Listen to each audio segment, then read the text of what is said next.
از پراگا همراهی میکنم. در ابتدا سرخطی چندی از خبر و گزارش‌های برنامه. ملکه صاحب نظرova دختری که بیرحمانه لاتوکوبشود میگوید آماده است با معشوقش که با او چنین رفتار کرد و زندان برود. یگان جزا نگیره. اگر قانون جزا دادنی باشه مرم دام قانون جوابگر میشه. مرم میرم 5 سال مشینه میشه. اسیر در روستا چرا هزاران زن تاجیک در دهات کاری زیاد میکنند، عذاب و مشقت میکشند ولی زندگیشان بهتر نمیشود. عملیات به ضد جنگجویان داعش در سوریه به مرحله حساس رسید. جنگ برای اشغال یگانه تکیهگاه آنها در شرق کشور شروع شد. تفصیل خبرها. رئیس جمهور مملی رحمان روز 4 مارس محمد علی وطنزاده دستیارش در مسائل حقوقی را دبیری شورای امنیتی ملی تعیین کرده است. فرمان رئیس جمهور در این خصوص روز 4 مارس صادر شد. محمد علی وطنزاده وکیل سابق مردمی و معاون سابق رئیس دادگاه عالی در مقام دبیر شورای امنیتی ملی عبدالرحیم قهارف را عوض کرد. اخیری از سال 2012 در این مقام کار میکرد و حالا بازنشسته شده است. امام علی رحمان همچنین ظریف علیزاده وکالتدار حقوق انسان را از مقامش آزاد کرد و به جای او امید بابازاده را تعیین کرده است. ظریف علیزاده از حقوقدانهای شناخته 10 سال باز وکالتدار حقوق انسان در تاجیکستان و امید بابازاده از مشاوران حقوقی در دستگاه ریاست جمهوری بود. ملکه صاحب نظرova دختری تاجیک که بیرحمانه لاتوکوب شد میگوید اگر معشوقش را زندانی کنند همراهش به زندان میرود. خورشید عزیزوف معشوق ملکه صاحب نظرova این زمان در بازداشتگاه است. او را برای آن دستگیر کردند که صبح 1 مارس در یک از محله‌های مرکزی دوشنبه ملکه 23 ساله را بیرحمانه لاتوکوب کرده است. ویدیوی لاتوکوب به شبکه‌های اجتماعی از جمله به فیسبوک راه یافت و بحث داغی را برانگیخت و مقامات ملیسا گفتند بعد از 2 ساعت نشر ویدیو خورشید عزیزوف را دستگیر کردند. همکاران ما افسانه اکابر شاه و نیسا رسولووا بعد از جستجوی زیاد امروز ملکه صاحب نظرova را پیدا کردند و از خودش درباره این حادثه پرسیدند. مثلا شما میخواید که با او خانه‌دار شوید، چی است آینده فکر آینده‌تون؟ هیچ نه، برویا تمام. شما گپ میزنید؟ نه، برویا مگه نمیزنم قطعش. برای چی شما زده است؟ برای گناه خودم نپرسیده برآمدم زد. نپرسیده کجا برآمدید؟ کی بیرون برآمدم ساعت 5 سر. برای چی برآمدید؟ بیرون پرگولکه برآمدم. چند سال شد که شما گشتید؟ از سال 2015 میشه. شما هر بار نپرسیده برآید و میزند شما را؟ نه. پیش از این یگان بار نزده است میگه. لیکن پدر و مادرتون میگن که چندین بار زده است می اومدید و دستتون یا چشماتون مجروح. کشتین ملکه گپ زنید. شما حاضر میخواهید داخلا وای جزاش بگیرد چیکار کند؟ یگان جزا نگیره. اگر قانون جزا دادنی باشه مرم دام قانون جوابگر میشه. مرم میرم 5 سال مشینه میشه. خی مرم قانون ده جوابگر مرم او را زدگیم. شما دوست ندارید وایا؟ دوستش میدارم چخه هم دلم میسوزه چی با ما او را داخل باید خیانت میکنم قدر خوبی مده کردگیه. چی خوبی او کرده شما با یگان؟ مرا در کوچه موندگی نیسته، مرا گشنه موندگی نیسته. ما در بیرون موندگی، مرا در کوچه موندگی نیسته. پول یاردم میکند یگان وای میکند؟ ها دستش میمدگی را میکنه. شما کار نمیکنید؟ نه. دانشجو هستید خواندید یگان چی؟ نه. کجا را بود کردید؟ مکتب میونه. یگان جو نخواندید؟ نه فقط سالن کار کردم. زندگیتون وزبینه ملکه؟ میشوه خدا بس شگر. چقدر است یگان بار کار کوفتنی رفتید یا نرفتید؟ برای خدمت؟ بله. نمیموند خورشید؟ کار کنی؟ کردن میموند شما را یا نه؟ شما میخواید که با او ازدواج کنید مثلا وای برایت شما ازدواج کنید با وی؟ نمیدونم.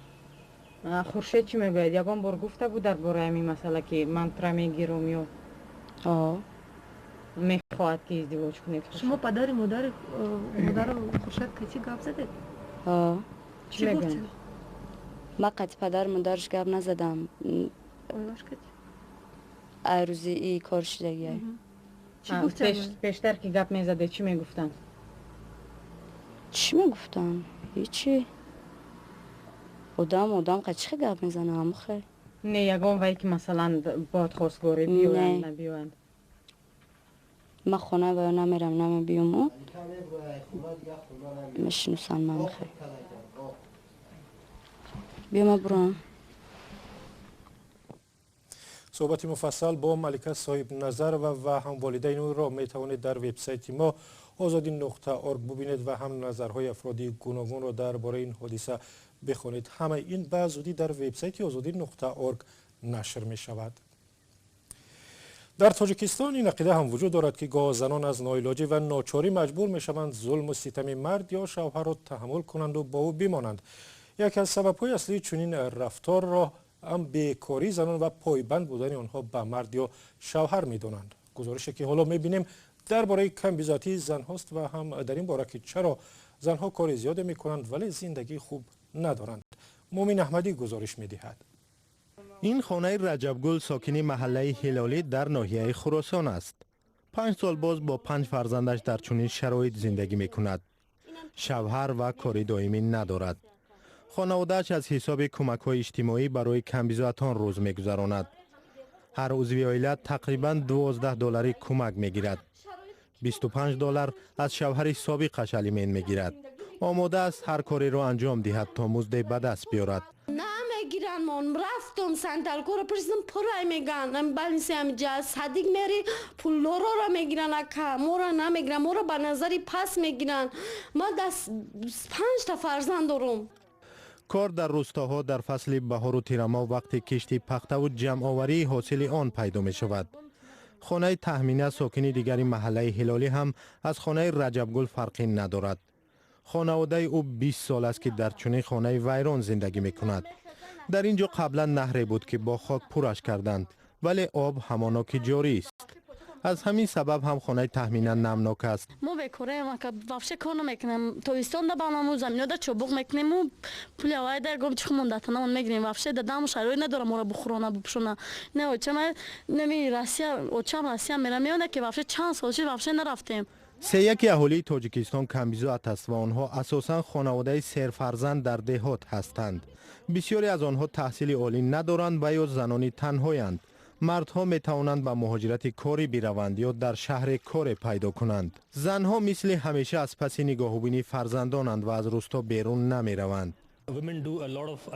زنها به خصوص در روستاها کارهای بمزد زیاد انجام میدهند، مثلا شستن و پاککاری، نگاهبین پیرانسالان بیمار یا از راه دور آب و هیزم میکشند. آنها روزانه بیشتر 7 ساعت خود را صرف چنین کارها میکنند و برای مشغول شدن به فعالیت‌های اقتصادی و کار با مزد وقت ندارند. بغیر از کار در مؤسسه‌های حکومتی که جایهای بسیار کمی کاری دارند، زنها دیگر جایی برای کار نمی‌یابند چون کارخانه ها وجود ندارند. برای همین زنها یا در کشتزارهای خودشان یا خواجگی های کسانی دیگر کار میکنند. اگر کسبی داشته باشند با آن مشغول میشوند به شرطی که محصول دستشان طلبات داشته باشد. در پختزارها زنها بر اساس حاصل زحمت پول میگیرند. قرارداد بین آنها و کاردهنده نیست. جایهای هستند که زنان کار میکنند ولی سهم آنها را در اقتصاد به اینابت نمیگیرند و نفقه هم طلب کرده نمیتوانند. یگانه راه حل کمک به زنان کمبیزوات در دهات تأسیس جایهای کاری نو و کارخانه‌های خرد است. مسئله که سالهای طولانی حکومت تاجیکستان حل کردن نتوانست.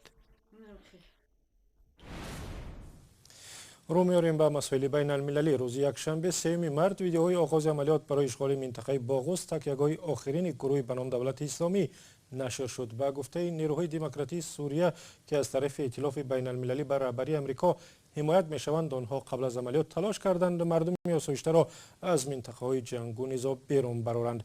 جزئیات عملیات در این دهه شرقی سوریه را در این گزارش می‌بینیم. گروه دهشت‌افکن دولت اسلامی و یا داعش سعی دارد با تهیه دام‌ها و ماشین‌های سرشار از مواد ترکنده سد پیشرفت سربازان نیروهای دموکراتی سوریه شود. این نیروها روز یکشنبه عملیات برای اشغال دهه باغوس، آخرین استحکام داعش را آغاز نمودند. سر از دیروز داعش به استفاده دام‌ها شروع کرد. ما بیش از 10 دام و از جمله 3 ماشین سرشار از مواد ترکنده را خنثی کردیم. عموما این سازمان تروریستی می‌خواهد با استفاده از دام، مینه و گذرگاه‌های زیرزمینی بالای نیروهای ما حمله کند.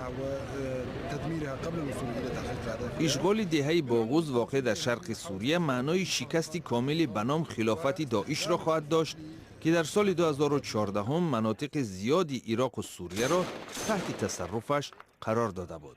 به قبل نیروهای دموکراتی سوریه در ساعتهای اول عملیات جنگجویان تنها از پناهگاه‌های زیر زمینی آتش گشوده به واسطه تونل‌ها غیب می‌زدند. تخمین می‌شود که در دهه فقط جهادی‌های خارجی باقی ماندند. شمار زیادی جنگجویان هفته گذشته تسلیم شدند.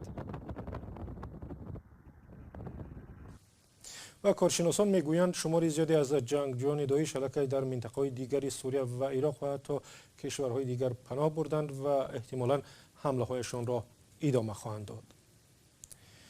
در تاجیکستان تعدادی از جوانان راهی را پیش گرفتند که با استفاده از شبکه‌های اجتماعی نظر خود را به جامعه میرسانند و عین زمان میخواهند پول هم به دست بیارند. آنها خود را واینر مینامند و بیشتر نقص و مشکلات جامعه را مسخره میکنند. گزارش سروینازی روح‌الله در همین باره است. маъмул шудани наворҳои кӯтоҳи мазҳакавӣ дар шабакаҳои иҷтимоӣ ҷавонони тоҷикро ба таҳияи он шавқманд кардааст. бо дӯстонам наворҳои гуногун мебардоштем ва худ ба худ ин ба шуғли доимии мо табдил ёфт. акрам соҳиби маркази муолиҷаи дандон аст ва пештар фақат ба хотири ҷалби муштариҳо видеоҳои таблиғотӣ мегирифт.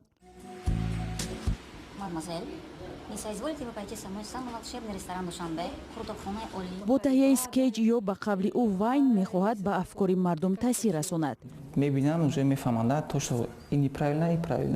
ӯ мегӯяд зиндагии мардум пур аз лаҳазотест ки бояд ислоҳ шаванд. ҳоло наворҳои ӯро то 15 000 нафар мебинанд.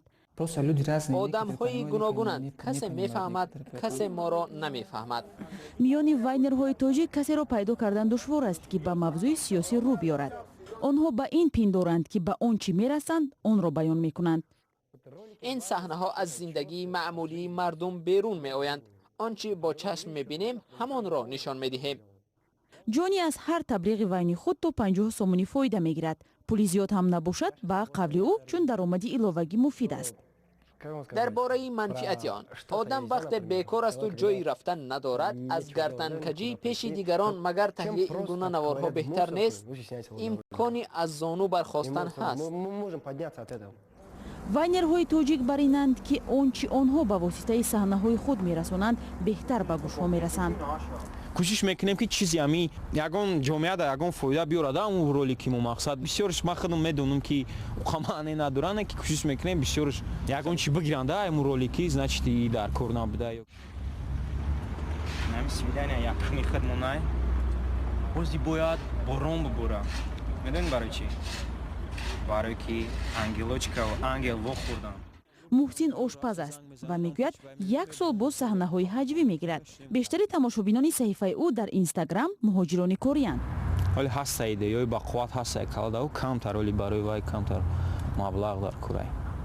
забони вайнерҳои тоҷик ба қавли баъзе аз тамошобинон кӯчагист ва дар саҳнаҳои худ меъёрҳои ахлоқиро риоя намекунанд. дар ҳақиқат ҳам чиза бояд бас кунем кӯшиш кунем ҳами гап набоша. муҳсин мегӯяд бо забони кӯча гап мезананд то онҳоро бифаҳманд. вайнсозони тоҷик ё ба таъбири дурусташ таҳиягарони скетч мехоҳанд мухлисони худро дар шабакаҳои иҷтимоӣ биафзоянд ва даромадашонро бештар кунанд. و برنامه امروز را اینجا به پایان میبریم. اخبار و گزارش‌های بیشتر در وبسایت azadi.org، کانال آزادی ویدیو در یوتیوب و هم صفحه رادیو آزادی در فیسبوک هست. کانال اینستاگرامی ما را هم از یاد نبرید و از آنکه امروز با ما بودید سپاسگزاریم.